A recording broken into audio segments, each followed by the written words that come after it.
So what time does the 7 o'clock meeting start? 7 o'clock. So welcome to New Freedom. Welcome to Position of Neutrality. Do we have anybody, any first-time visitors here tonight? Oh, good. Good, thank you. Who's the new members in here tonight? You've got new members in here? Welcome home, man.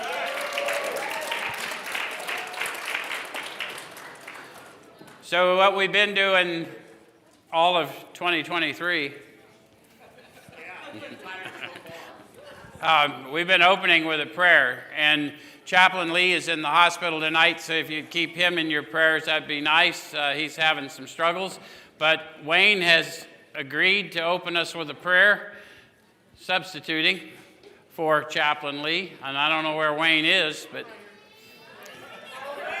that's your cue.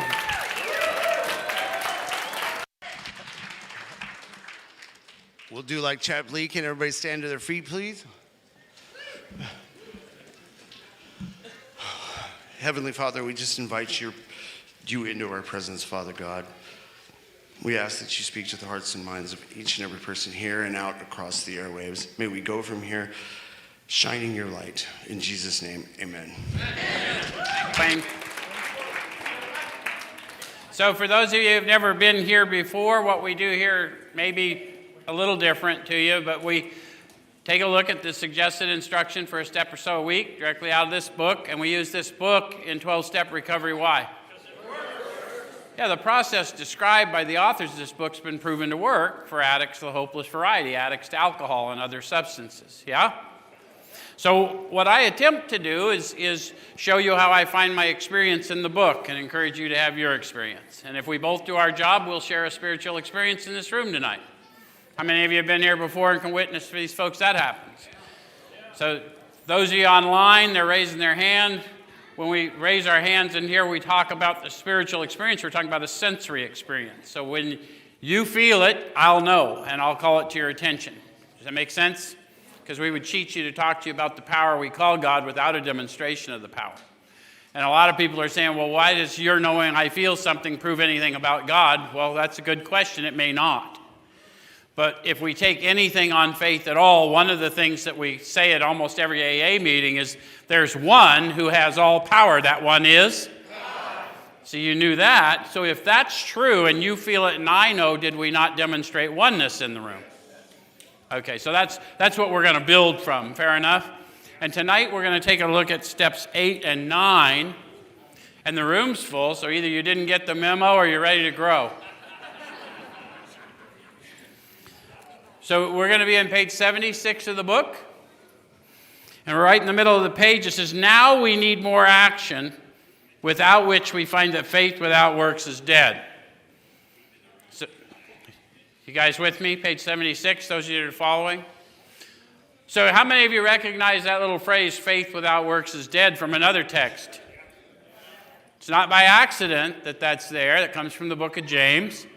And it has to do with just the debate about show me your faith without works and I'll show you mine with works, right? For the addict, for the alcoholic, it's very important because we're doubters by nature that I prove this power to me through me. So if I'm continually being rejuvenated in this power and I'm exercising this power through me, helping others, am I not growing in consciousness, which is the goal? Yes. Awakening, yeah? Okay, so that's one reason why I might do that. The other reason is that works are observable. You're going to believe more by watching what I do than hearing what I say. Does that make sense? Okay, so then it says, let's look at steps 8 and 9. We have a list of all persons we've harmed and to whom we are willing to make amends. How many of you have such a list? Where did you get it? And the author said we made it when we took inventory. Why do I call that to your attention? Because rarely have we seen a person fail who's thoroughly followed our path, and there's precise instructions of what that path looks like. And when we can find ourselves in it, we'll find ourselves on it. Does that make sense? Okay. We subjected ourselves to a drastic self-appraisal. How many of you found your fourth step inventory drastic? How many of you haven't bothered to start because it looks drastic? So to everyone on either side, it appears drastic. However, I once thought and felt as you do, but I doubt I would have made much progress had I not taken action. This is the action I took, and this is what I experienced as a result. Freedom from me, so I was free to be me. Does it make sense? Okay. All right, so now we go out to our fellows and repair the damage done in the past. We attempt to sweep away the debris which is accumulated out of our effort to live on self-will and run the show ourselves. Here's an important little statement they make. If we haven't the will to do this, we ask until it comes.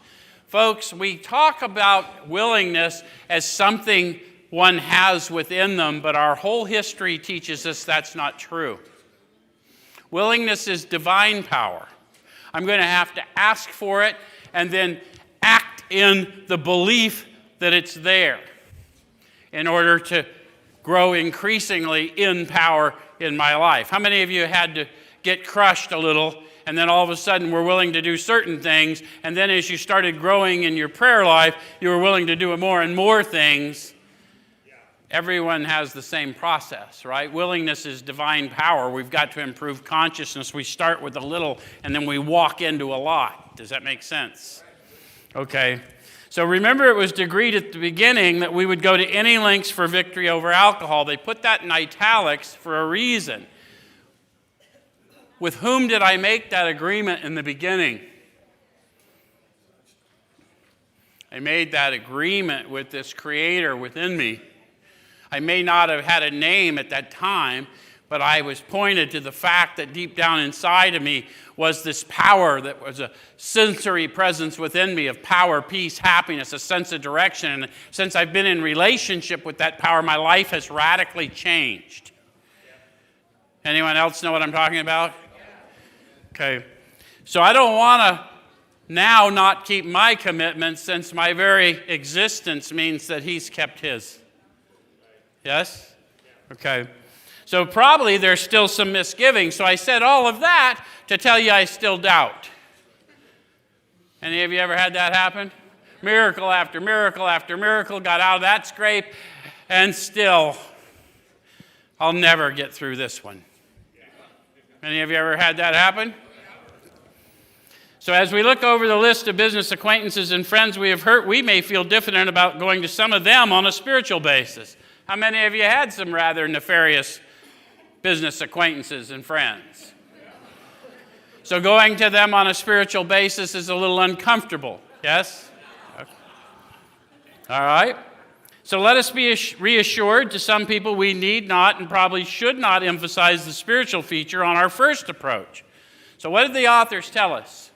There's going to be more than one approach. Yeah, you get what Sean's saying? They're trying to warn us, look, man, if you're uncomfortable talking about God and deliverance in your first approach, just make the first approach. You'll have plenty of time as you're changed and transformed before their eyes to explain how that occurred for you. But they're not going to believe you anyway until the transformation's evident to them. How many of you started undergoing a transformation and didn't know how much you'd been transformed till someone who knew you called it to your attention? So it is observable, isn't it? It's also sensory, right? Okay. So we might prejudice them. At the moment, we're trying to put our lives in order, but this is not an end in itself. How many of you have wondered at times what your purpose was in life? Probably to a person, all of us at one time or another. These authors discovered for them what their real purpose was, and they share it with us just in case we wanted to know what they discovered. It says, our real purpose is to fit ourselves to be of maximum service to God and the people about us. The guys up front know the cue if you haven't been here before. When we say God, you say power. And the reason we do that is some people come here with prejudice. They're atheists or agnostics to begin with. But when we use the word God, we're talking interchangeably with power from within. So we want you to know that our real purpose is to fit ourselves to be of maximum service to power and the people about us. So this isn't about being accountable to people, which I've screwed up all my life. This is about being accountable to God and responsible for my brothers and sisters, because that was my agreement. Does that make sense? Okay. So it's seldom wise to approach an individual who still smarts from our injustice to him and announce that we've gone religious. In the prize ring, this would be called leading with the chin. Then they talk about their thought life. Why lay ourselves open to being branded fanatics or religious bores? How many of you have been afraid to tell of your deliverance because you're afraid of how someone would respond to what you had to say? Okay. It says, we may kill a future opportunity to carry a beneficial message. But our man is sure to be impressed with a sincere desire to set right the wrong. I don't have to go tell them about my search for God. What I got to do is show up with their money and a plan to repay them. Or the stereo. But then I'd have to go talk the pawn guy out of that. Sean knew me when. He's going to be more interested in a demonstration of goodwill than in our talk of spiritual discoveries. No one wants to talk about how spiritually enlightened I am. They want to know how come, as messed up as you are, you're so much less messed up now. That's all they want to know. Right? Because we clean up relatively quick in recovery. All you got to do is look at your booking photos and look at you now. Who would have thunk, right? We don't use this as an excuse for shying away from the subject of God.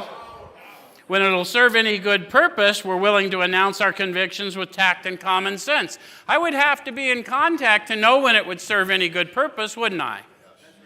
Because I might prejudice certain people, depending on what I said. So by this time, they're assuming you're already growing. You've already felt the flow of the Spirit in 5. You're already starting to be empowered to go out and face these people you've done wrong to, yes? Okay. The question of how to approach the man we hated will arise. How many of you got one of those? Anybody here don't like the word hate? A lot of us don't like the word hate. So that means strongly dislike. Okay? So it may be that he has done us more harm than we've done him, and though we may have acquired a better attitude toward him, we're still not too keen about admitting our faults. Any of you can think of somebody like that? Like they really did hurt me, but I was kind of shitty to them too? But they were shittier. But my problem isn't how bad they were to me. My problem is my idea about them that's blocking me off from the sunlight of the Spirit. So it isn't even consciously about them. It's still consciously about me getting free of those limiting thoughts. If I don't learn to get past those judgments, I'll never be a proper servant, because the only way to properly serve is to do so without judgment. That makes sense? Because all of us in this room know what it feels like to be judged. Okay. Nevertheless, with a person we dislike, we take the bit in our teeth. So what's that mean? They're owning their human condition. I don't like this person, but I am going to muscle through it with this power I've discovered within me. I'm going to take control of this situation. I'm going to have this interaction, and I'm going to own my part so I can get free of it. Make sense? It's harder to go to an enemy than to a friend. So they're acknowledging that. But we find it much more beneficial to us. Now don't get it twisted. You may not be able to go to that one you hate on the first pass. You may have to go, just like the author suggests, to the wife, to the family, to the employer. Get a circle of support about you. Grow in the Spirit. But eventually, when you do get to the one you hated, you'll find you don't hate them anymore. You'll find you're free of that thought. Does it make sense? And then the freedom is real. Relieve me of the bondage of self, that I may better do thy will. And I say that prayer and don't even know what the hell it means. But one day, I'm not thinking of me as this guy who's got to make sure you respect me. I'm just this guy walking through life serving the Lord, knowing about 50% of you are going to hate me for no reason. And it's okay. Going to serve you anyway. Don't believe me? Walk around here.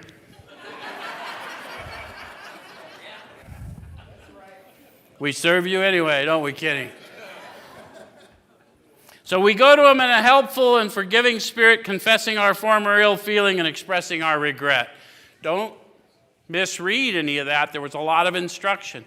In order to go to them in a helpful and forgiving spirit, I'm going to have to go to source. Why do you think they taught me about prayer and meditation before I started?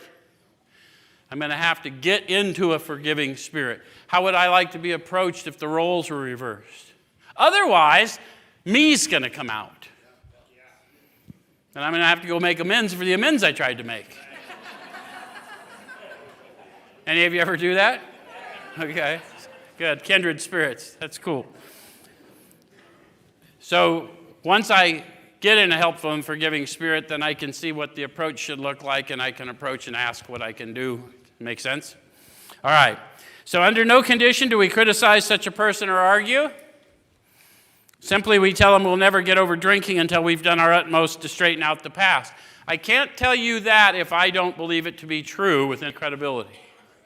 So I have to honestly believe that until I make it right with you, I cannot go to my Father.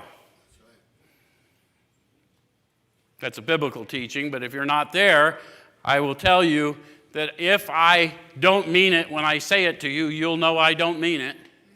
And if I do mean it when I say it to you, you similarly will know. Because the signature of the Spirit comes with that level of truth. Okay, so we're there to sweep off our side of the street, realizing that nothing worthwhile can be accomplished until we do so. Never trying to tell him what he should do. His faults are not discussed. We stick to our own. Do you notice how many times they said the same thing? How many of you have gone out to make approaches and sometimes it didn't come out quite the way you had hoped and you had to go back again? So the reason they want us to be fully armored in the Spirit is all those different opportunities to do it. We may not be properly fortified, but if they're going to give us a condition here, if our manner is calm, frank, and open, we will be gratified with the result. And since I tend to be a creature of gratification, anyone else here like gratification, like on the regular and quick? So I'm going to have to be properly prepared in order to get the result I'm seeking. I was always properly prepared when I went to the dope man to get the result I was seeking. So now that I'm trying to get spiritually inebriated, I have a similar preparation. Does that make sense? And they laid it out for us. All right, so in 9 cases out of 10, the unexpected happens. Sometimes the man we're calling upon admits his own fault, so feuds of years standing melt away in an hour. Rarely do we fail to make satisfactory progress. So they're going to tell you that there's going to be times where you're going to go out and you're going to do things and people are going to go, oh my God, I'm so glad we got that behind us, and and it all goes well, and sometimes it's going to go just like shit.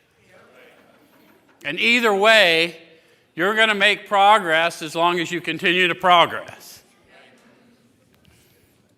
Don't let someone else take captive your thought life and imprison you to a new moment when you were there to set right an old moment. Do not let your limiting thoughts become your new reality, because none of them are true. We've introduced you to who you are and whose you are. Walk in it. Right? Okay. Occasionally they'll offer assistance. It should not matter, however, if someone does throw us out of his office. We've made our demonstration, done our part. It's water over the dam. The exercise was to make the approach, not to approve the result. The results are all God's, right? And you never know what you've planted. Just believe that. You never know what you've planted. So it says most alcoholics owe money. Masters of understatement. Did anyone in this room get to recovery without owing money? I've met one in all the years. That's horseshit. You owed money. You, I know. We do not dodge our creditors. Telling them what we're trying to do, we make no bones about our drinking. They usually know it anyway, whether we think so or not. So how many of you discovered that? Thought you were pretty sneaky in your addiction? Shh. When you finally admitted it, you made it unanimous? They know the same thing about who owes money. Okay, so nor are we afraid of disclosing our alcoholism on the theory that it may cause financial harm. Now, be careful with that reading. It isn't about disclosing your alcoholism. If I cause them financial harm because of my addiction, they are owed that explanation. But not everyone I meet was caused financial harm by my addiction. Therefore, not everyone I meet needs to know of my addiction history because they still think that means a current condition, and it is one from which I have been redeemed. It's got nothing to do with present day. I'm standing before you a miracle because I am a dead man pulled from the scrap heap. But I only have to have that conversation with someone I've harmed so they have the benefit of that redemption. Other people I interact with normally, if it'll serve any good purpose, fine, but they don't need to know my history because that's not who I am. That guy's dead. Okay? So approached in this way, the most ruthless creditor will sometimes surprise us. Arranging the best deal we can, we let these people know we're sorry. So in order to let people know we're sorry, it's probably going to take more than words because most of us have said things like, sorry to interrupt, but, which means I'm not sorry at all. My time's more important than yours. Right? So they've seen us do that. So to let them know, it's going to have to be accompanied with more power than that. Yes? Okay. Our drinking has made us slow to pay. We must lose our fear of creditors no matter how far we have to go, for we're liable to drink if we're afraid to face them. That kind of desperation is, I can't explain it to you, but how many of you have known that pretty much everything had to change about you in spite of other people saying, oh, you don't have to change it, just don't pick up. And you knew that who you were picked up. So like pretty much everything about me had to change or it all comes back, and it comes back in a freaking hurricane. Okay. So I do have to come make this right to you because I most definitely will drink and drug myself to death if I don't do that. Okay. Here's another one for our crowd. Perhaps we've committed a criminal offense.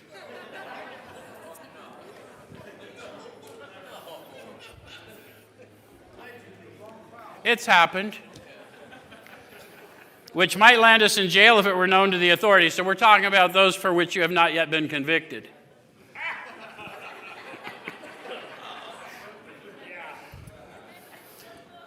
We may be short in our accounts and unable to make good. We've already admitted this in confidence to another person, but we're sure we'd be imprisoned or lose our job if it were known. So they're talking to you about you've already done your fifth step, but now the fifth step was preparatory so I could go do the ninth step. I had to get a full dose of the Spirit so that I'd have power to overcome fear so I can go approach these people. Does it make sense? Maybe it's only a petty offense such as padding the expense account. Many of us have done that sort of thing. Maybe we're divorced and have remarried but haven't kept up the alimony to number one. She's indignant about it and has a warrant out for our arrest. That's a common form of trouble too. Now they're going to talk to us. A lot of us are not good at reading books because we look at all the things we're not instead of looking at all the things we are. And so we don't think we belong in crowds we find ourselves in. Like, how many of you made it to a community detox on the way here? Community bridges or any of you? Do you see there was a lot of people down there you didn't want to be like? Were you there as a patient or an observer?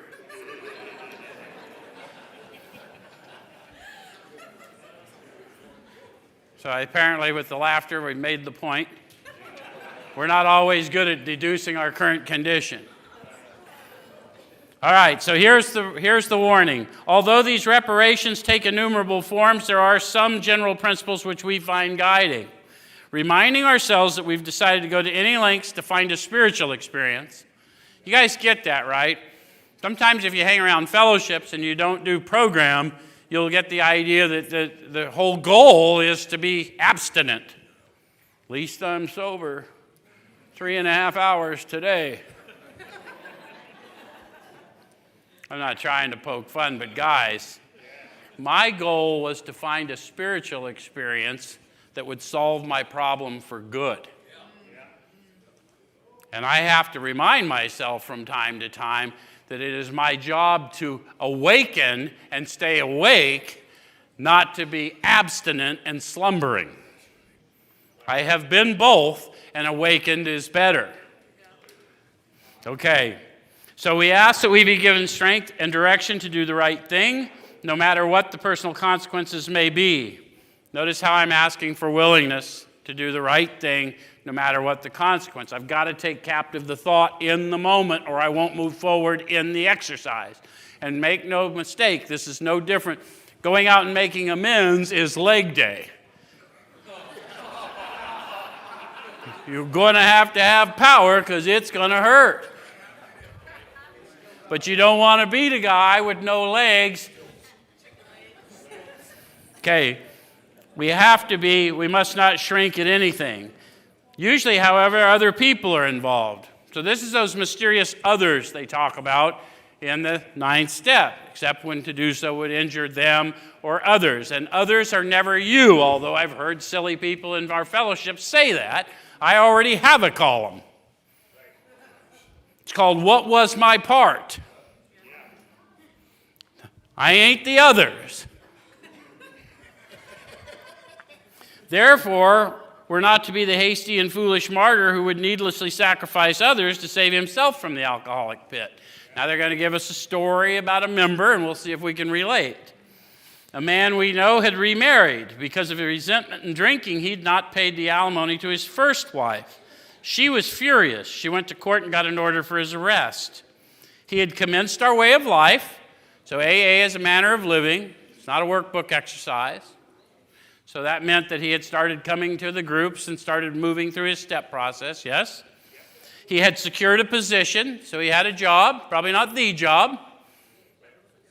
How many of you had to come back from not a good place and you had to have a job rather than the job? Okay?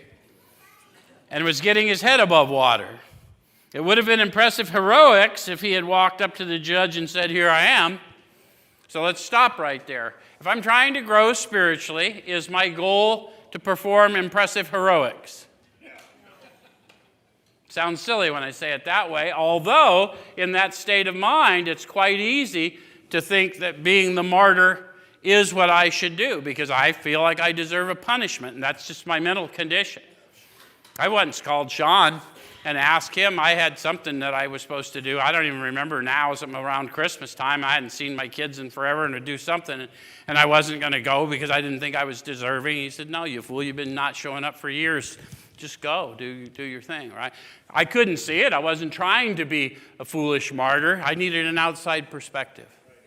Does that make sense? So we thought he ought to be willing to do that if necessary, but if he were in jail, he could provide nothing for either family. We suggested he write his first wife admitting his faults and asking forgiveness. Admit my part, then ask forgiveness. I don't have any right to ask until I've admitted, and I don't have any right to demand ever. Does it make sense?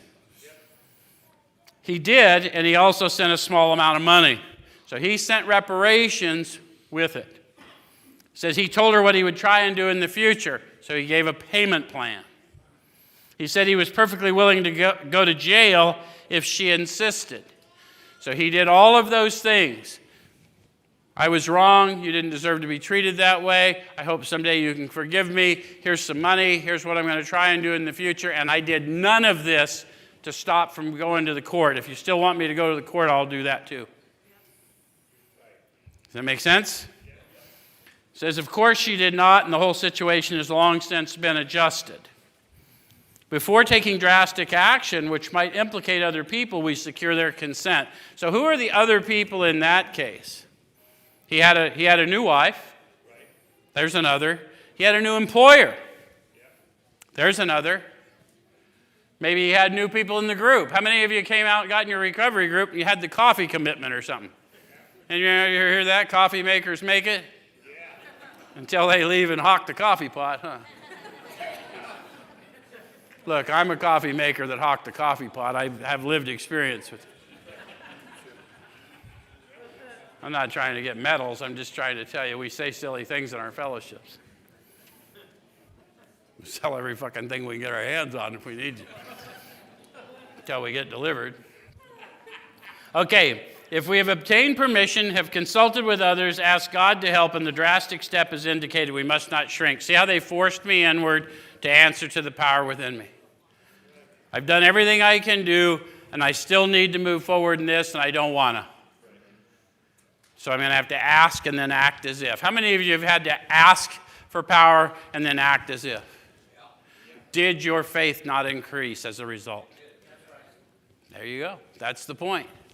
Okay, so this brings to mind a story about one of our friends. While drinking, he accepted a sum of money from a bitterly hated business rival, giving him no receipt for it. How many of you have gone and sat at the bar or the trap house and borrowed a little money from somebody or got a little money for some front, whatever, maybe buy materials for a job you're going to finish next week? Can you ever do that?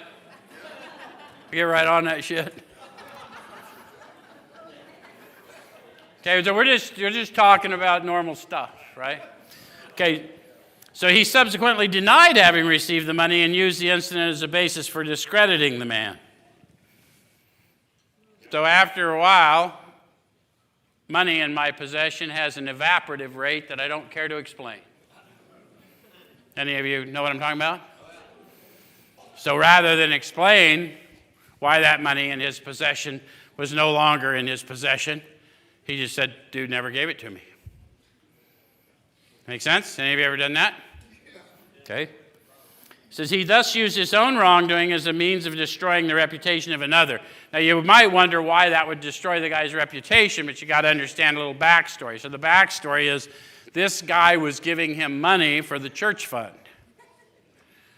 So he took the money, drank the money, and then said, dude never gave me the money. So not only did he steal from the man, but he discredited him in front of his church family. Does it make sense? So it says, in fact, his rival was ruined. He felt that he'd done a wrong that he could not possibly make right. With that explanation, you can see why that would feel a little weird. How many of you have stolen the 7 Tradition money? That's a similar feeling. Okay. Not wanting to run right back to that group, are we? If he opened that old affair, he was afraid it would destroy the reputation of his partner, disgrace his family, and take away his means of livelihood. What right had he to involve those dependent upon him? So when they put a question mark in this book, it's an opportunity to go inward. Eyesight without insight, spiritual blindness. So what right did he have, given these spiritual principles? What right did he have to go out and cause harm to these family members in order to make right this thing he did? None without their permission, right? The general principles we find guiding. So then he's got another question. How could he possibly make a public statement exonerating his rival? He'd have to go inward again, wouldn't he? Because he's defrauded people he hasn't even met yet. The whole congregation of a church family. So how would I know that? If I didn't go in prayer and meditation, I wouldn't know that, would I? After consulting with his wife and partner, he came to the conclusion that it was better to take those risks than to stand before his Creator guilty of such ruinous slander. Now you can understand the language he uses, right? Because his own church family, which was important to him, he couldn't go back to because he knew what he had done. Okay? He saw that he had to place the outcome in God's hands or he would soon start drinking again and all would be lost anyhow. How many of you got to a place in your recovery you knew if something didn't change, you weren't going to be able to hang on? So you know that crisis, right? Okay. So he attended church for the first time in many years.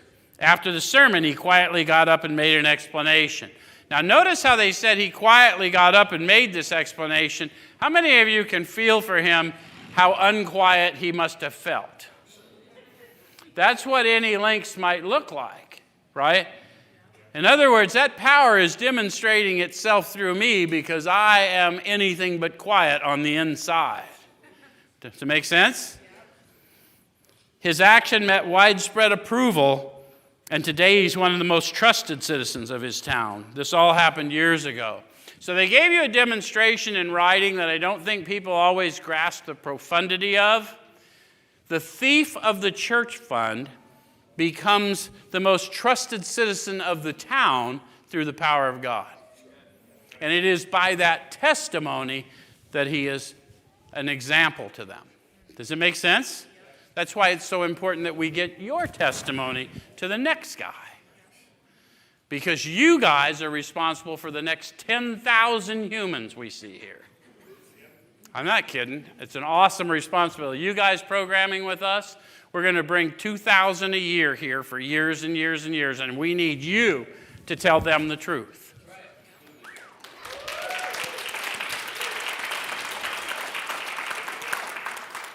The chances are that we have domestic troubles. Anybody? Perhaps we're mixed up with women in a fashion we wouldn't care to have advertised. We doubt if in this respect alcoholics are fundamentally much different than other people. But drinking does complicate sex relations in the home. How many of you discovered that in an inebriated state you weren't quite as moral as you might? Where's my meth addicts? You guys didn't even make it home, right? Not yours, anyway. After a few years with an alcoholic, a wife gets worn out, resentful, and uncommunicative. How many of you have had that experience? A significant other, worn out, resentful, uncommunicative. That's outside, right? I'm looking outside. That's what I see. That's what I feel. Now the next step is, how could she be anything else? When I see something in the world that is disturbing, the next thing to do is take captive the thought, go inward. How could she be anything else given what's shown up here week after week, night after night, month? Does it make sense? Okay. That's why they have a chapter to the wives. So that they're telling the story from the wife's perspective of what having that addict come home is like. Lying for us, covering us up, being disgusted by us, but then putting a shine on it. The husband begins to feel lonely, sorry for himself. He commences to look around in the nightclubs or their equivalent for something besides liquor. Christie's Cabaret. Sean likes Christie's. What about the rest of you? Have you guys seen that happen in your own recovery? Okay, I'm abstinent now, so now I need to find some other sensual, sensory experience. We spend too much money. We victimize others, not meaning to victimize them. We're actually thinking we're gifting them with our whatever.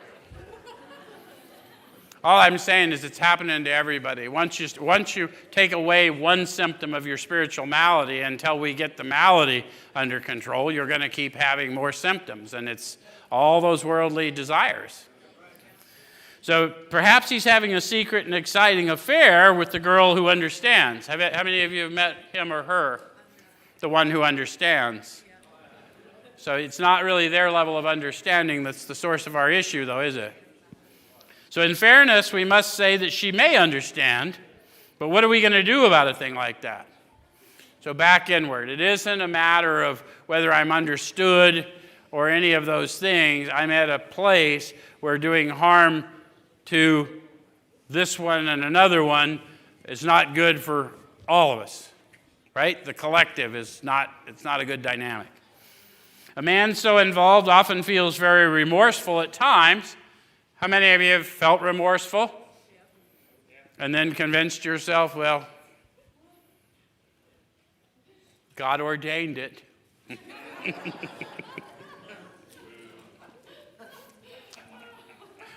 How many of you have met them in treatment? There you go. There's reasons there's jokes about that, but you know, knock your socks off. Just not here. Especially if he's married to a loyal and courageous girl who's literally gone through hell for him. Whatever the situation, we usually have to do something about it. So they're just talking about them. They're not telling you what you got to do. What they found is when they found themselves living out of their own moral code, they had to get a course correction or they got in trouble.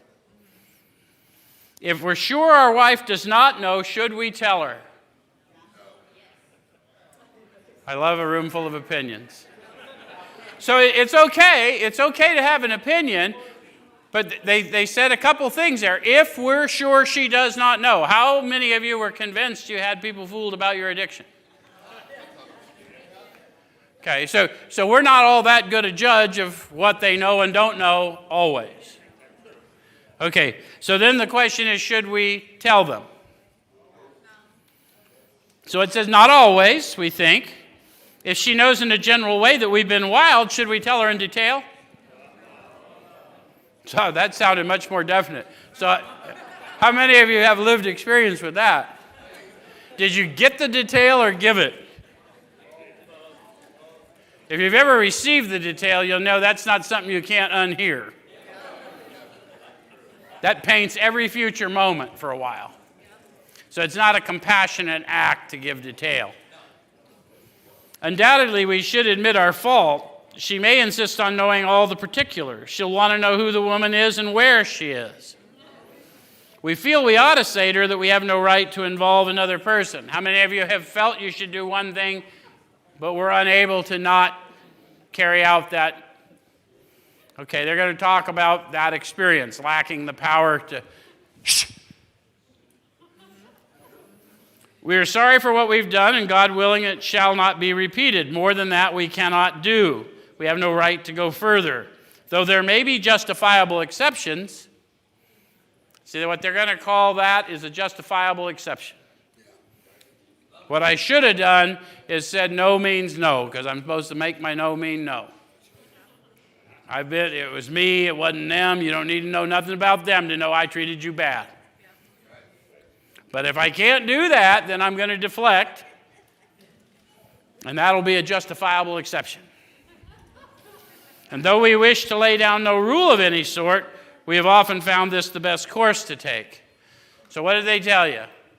Although they had justifiable exceptions, they realized that it would have been better if they just wouldn't have caused more harm.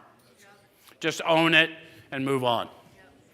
But you're going to do what you do, and if you don't do it, if you have a justifiable exception as I did, then you'll get to one day explain it from a podium just like I did.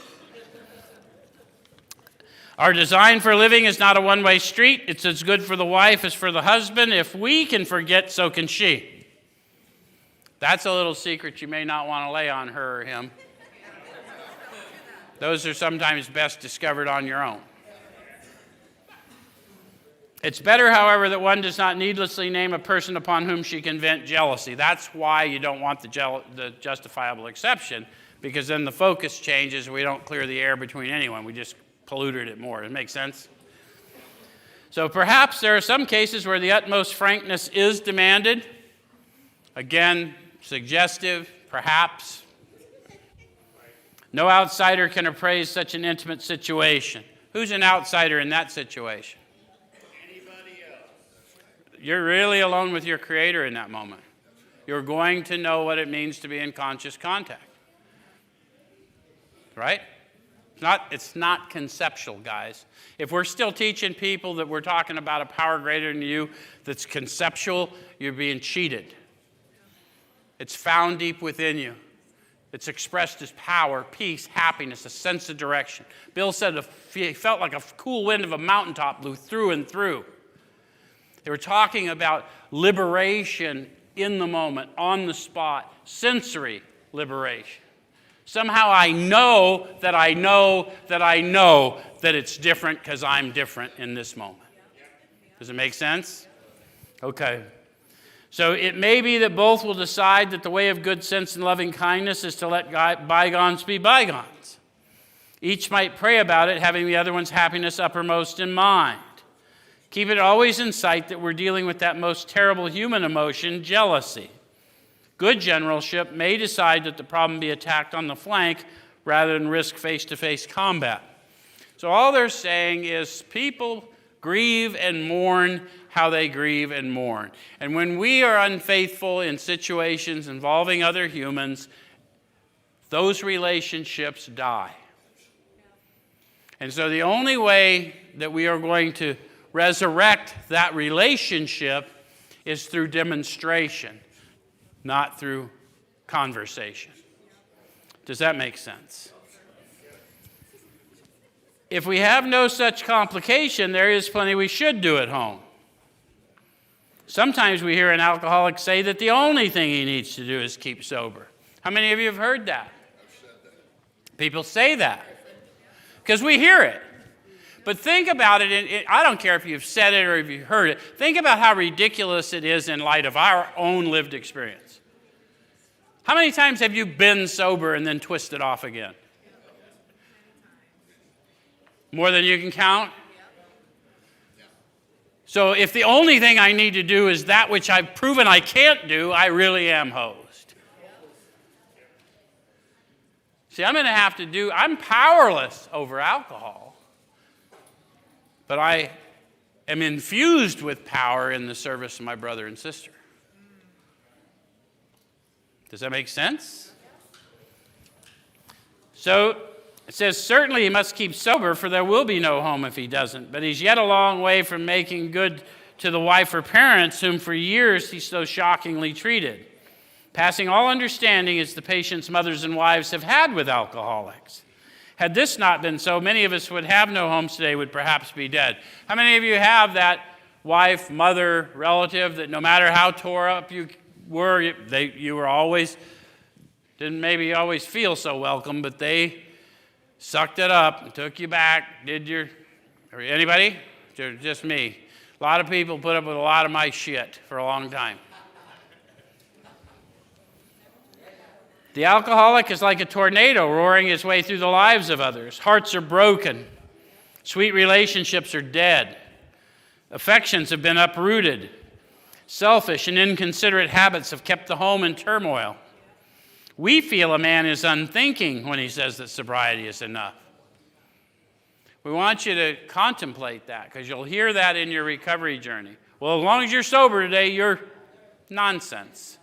Now, you know what? They don't give out any fucking medals for being sober. Only in AA do we hand out medallions for shit that, okay, you didn't try and kill yourself today. Good job. It's completely ridiculous.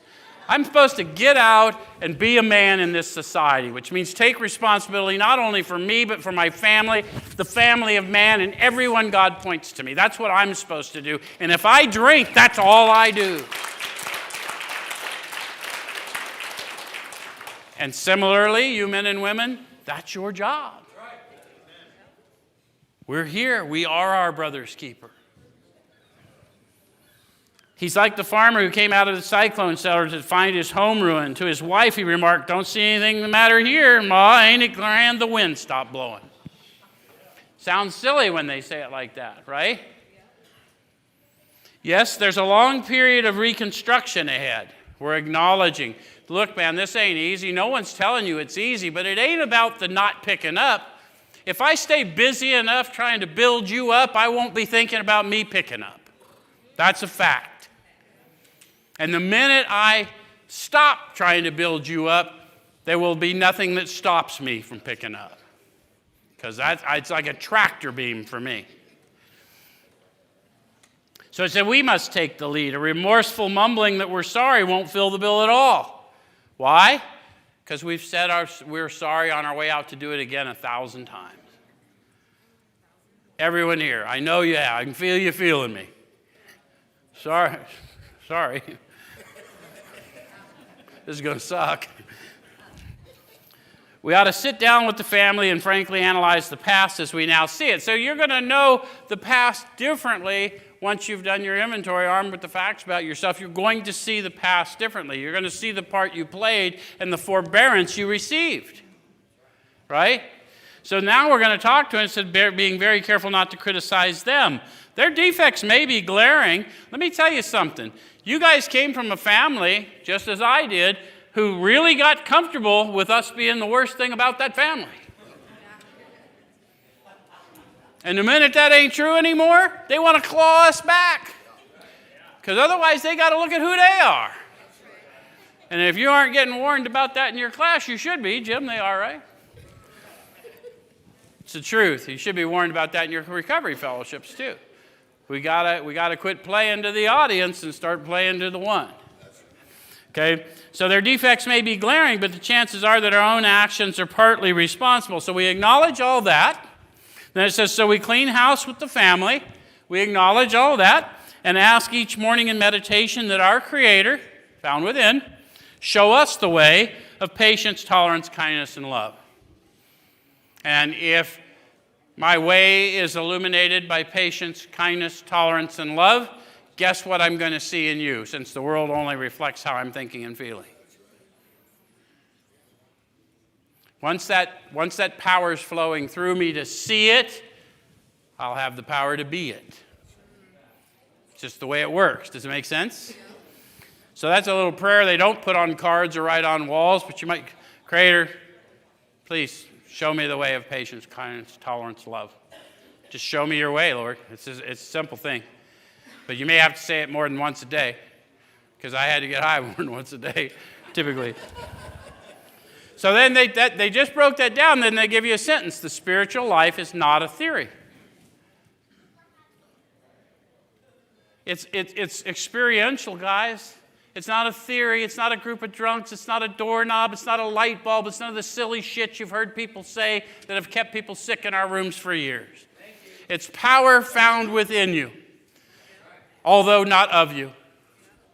And to the extent you serve, it will flow through you. We have to live it. Unless one's family expresses a desire to live upon spiritual principles, we think we ought not urge them. Why? We've always urged them to be better than we could be. What I need to do is let Him be brighter than me through me, and when they ask what's going on with me, give the credit to Him. That's what I agreed to do in 3. Take away my difficulties, the victory over them may bear witness to your power, your love, your way of life. We should not talk incessantly to them about spiritual matters. Why? Just drive them away, right? How many of you have met the guy that got radically delivered and then just ran around a complete shit show for a month before he disappeared again? Let us observe you a little while before we give you the key, okay, pal? Some of you know what I'm talking about. They will change in time. Our behavior will convince them more than our words.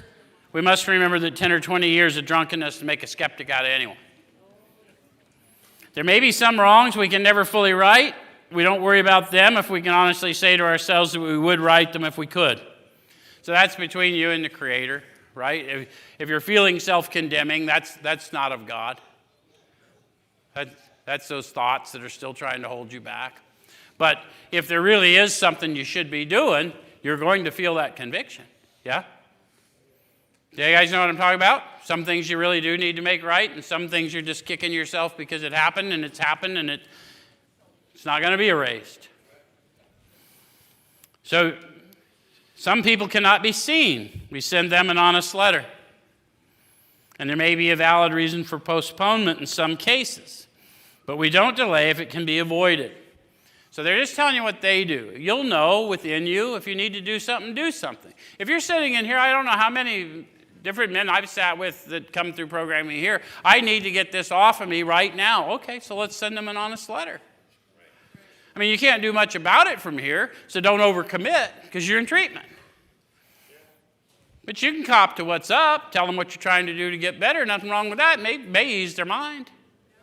Right? We should be sensible, tactful, considerate, and humble without being servile or scraping. I'm not here to talk about what a piece of trash I've been or any of this. I've just come into my identity. I know who I am and whose I am. And I know who you are and whose you are too, and you did not deserve the way I treated you. Does that make sense? Okay? As God's people, we stand on our feet. We don't crawl before anyone. No one's asking you to humiliate yourself. If anyone in recovery is asking you to humiliate yourself, they're not doing AA's program of recovery. It's not about that. So they got some more promises here. Anytime they have promises, they generally talk to you about a condition, right? So it says, if we're painstaking about this phase of our development. So what phase of our development are we in? Yeah, we're in our fitness phase, right? So we said a prayer in 3. No amen, because it was only half. I didn't have all the information. But I got enough power to look inward instead of out there, and I learned the facts about me, right? And in that search, I felt a flow of the Spirit. So not only did I encounter power, but I encountered purpose, because now I have a purpose to go out and set right these wrongs of the past. Yes? So I'm in that stage of my development. Somewhere I've experienced power and purpose, and now I'm getting fit enough to carry it out. I'm in a fitness step. Yes? Okay? So it says, if we're painstaking about this phase, we'll be amazed before we're halfway through. So how many of you started in this, and all of a sudden somebody at the group said, hey man, will you show me what you know? Be my sponsor? Do you think that happened by accident, or do you think there was something different about the atmospherics being around you? Believe that. Don't go telling people you're enlightened. Light's self-evident. When you're enlightened, people will know. Right? I turn on the lights in here. I don't have to announce it. You fuckers will know. They're on. Lights are on. So it says you're going to know a new freedom and a new happiness. New, what's that mean? Unlike anything I've ever experienced before. This isn't just freedom from chemical. This is freedom from me. Will not regret the past nor wish to shut the door on it. Why? It's my greatest asset. I've started to employ it to help others. You guys get it, right? This whole model, especially you guys that are new, this whole model is based on this. Why do you think 80% of the people here have a lived experience just like you? Not by accident. We got therapists here that don't, but I'm telling you, most of us here have lived experience in addiction or incarceration or both. And the reason is because you can hear it from us, because we've been there and now we're here. And it isn't a position of superiority, it's a position of encouragement. I'm not talking at you, I'm talking with you.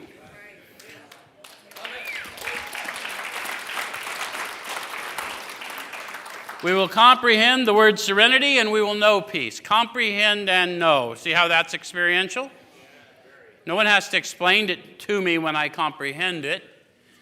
And no one has to say anything when I know it, right? No matter how far down the scale we've gone, we'll see how our experience can benefit others. How many of you have already started to do that here?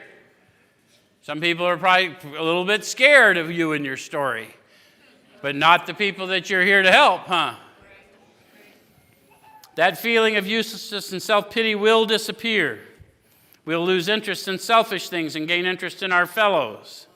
Self-seeking will slip away. That's pretty cool. I was just hoping for that.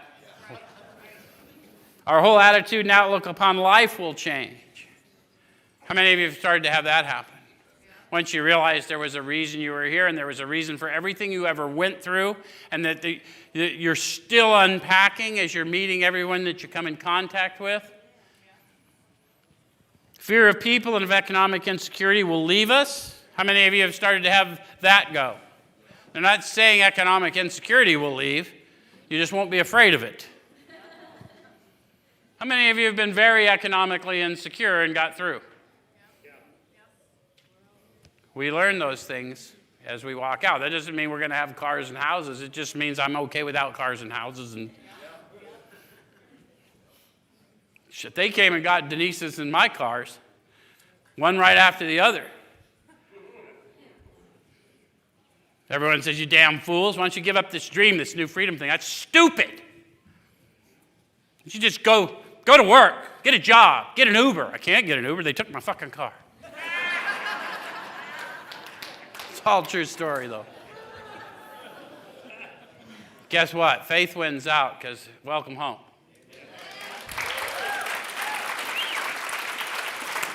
We'll intuitively know how to handle situations which used to baffle us, and we'll suddenly realize that God is doing for us what we could not do for ourselves. Are these extravagant promises?